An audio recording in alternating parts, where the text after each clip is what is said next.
Picture this. It's 1956. You're a fly on the wall in a very confidential meeting. A small group of some of the most brilliant researchers you can imagine, led by the anthropologist Gregory Bateson, are all gathered around a table. And they weren't trying to crack some military code or solve a math problem. No, they were trying to solve a puzzle that's hidden right in front of us every single day, the way we actually talk to each other. And trust me, their ambition for this project was huge, right from the very first minute. I mean, the whole conference kicks off with Bateson asking this incredibly bold question. He's basically saying, forget our current budget. What if we had 4 times the money? What could we really do? He wasn't just thinking about the next step, he was dreaming about the ultimate potential, the real impact of their work. This right here, this sets the stage. You just know this is a group that's not just observing things, they're trying to fundamentally change how we understand the human mind. So, what was this big communication mystery they were trying to solve?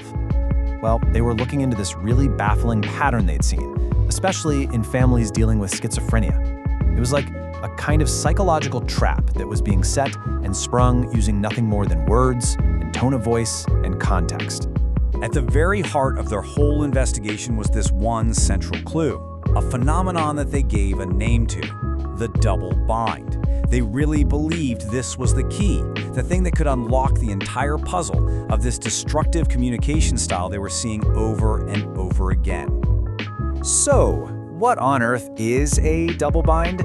Well, it's pretty much the definition of a no-win situation.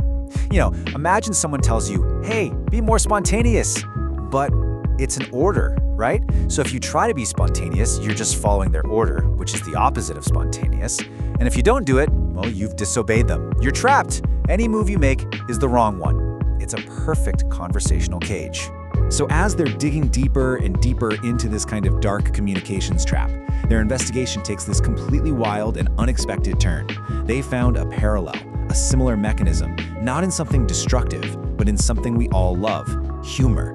They started to realize that a joke actually works on a similar multi-level structure, but with a totally different and positive outcome. And this is where they had a real breakthrough. They realized that if a double bind is a conversational trap that basically punishes you no matter what you do, humor is its mirror image. It's what they called a benign bind. It offers you an escape hatch. It frees you from a logical corner by giving you a reward, laughter. Okay, so during the conference, they talked about this perfect example. A Zen master puts a student in that classic chicken or the egg bind. You know it, right? It's a logical paradox. There's no right answer. But instead of trying to solve it logically, the student just crows like a rooster. And you know what? Everybody laughed.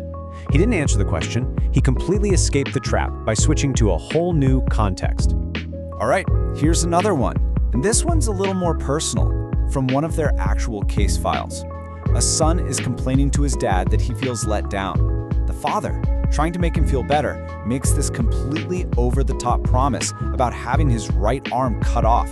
But the son, instead of arguing or pleading, just points out how ridiculous it is with a joke. And that little joke, it did something incredible. The son wasn't just being funny, he changed the entire dynamic of the conversation. It shifted from this heavy, repetitive cycle of complaining and defending to a moment where they both kind of recognized the absurdity of it all. That joke literally freed him from the emotional trap. So let's just put it side by side. It's pretty clear, right? A double bind traps you with punishment. Humor frees you with a reward of laughter. One creates a no-win paradox. The other offers up a creative, spontaneous solution that just breaks the whole frame of the problem. But you know, just as they were making all these amazing connections, the investigation just hit a wall. They realized that to truly understand these conversational moves, they couldn't just tell stories about them. They needed a technical language, a formal system to actually map out what was happening. They started talking about these conversational gambits, you know, all the little moves we make when we talk. But how do you classify them? How do you tell the difference between a polite phrase that's really a hidden command versus one that's just, you know, small talk? They needed something like a periodic table for conversation, and they just didn't have one.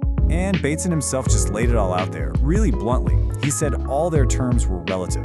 They could say one message was about another one, but that was it. The language they needed to really describe these structures, it just didn't exist. So right in the middle of their big investigation, they had to stop being detectives and become inventors. And this is the moment where they started to forge the new tools they needed. Bateson himself began sketching out a blueprint, a brand new way to think about the fundamental structure of how we all communicate, one message at a time. He went right back to the basics, asking this super simple but also beautiful question. Forget about feelings, forget about what someone's trying to do for a second. Just look at the structure. If I say something, let's call it message A. What are all the possible ways you can respond with message B on a totally different logical level?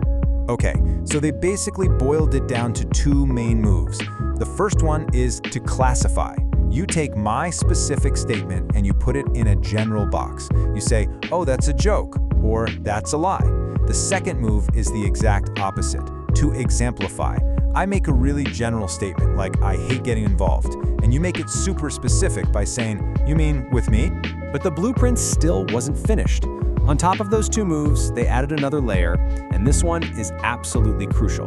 Is a message just a simple report of information, or is it a command for you to do something? Because the ambiguity, the blurriness between those two is where so much of the game is played. Just think about this for a second. A patient says this to their therapist. Now, the words, "I'm merely telling you," frame it like it's just a report, right? A simple piece of information about their future plans. But just listen to it. Feel the weight of that sentence. So, what do you think? Is it really just a report? Or is it a command that's saying, cure me or else? The line is deliberately blurred. I mean, if you respond to it like it's just a report, you seem cold, inhuman. But if you respond to it like a command, you've accepted the responsibility and the threat. You're caught. So after all this, did they actually solve the case? Well, yes and no. What they discovered wasn't some neat and tidy answer. It was a profound and honestly humbling appreciation for the sheer, mind-boggling complexity of just talking to each other. They didn't really close the case. They blew open an entirely new field of study. In the end, after hours and hours of trying to pin down these ideas, Bateson sums it all up with this just wonderfully human and honest remark. All their theories, all their diagrams, all their analysis, it all came down to one simple truth. Communication is bloody slippery stuff.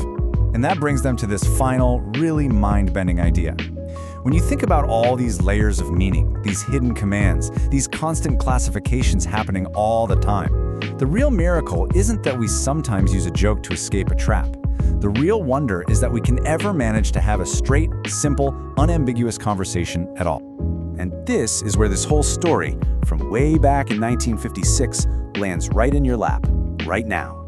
Because this slippery stuff isn't just about patients in a study or Zen masters, it's about us. So the question to leave you with is this. When was the last time you played the game? When was the last time you said one thing but you meant something else entirely?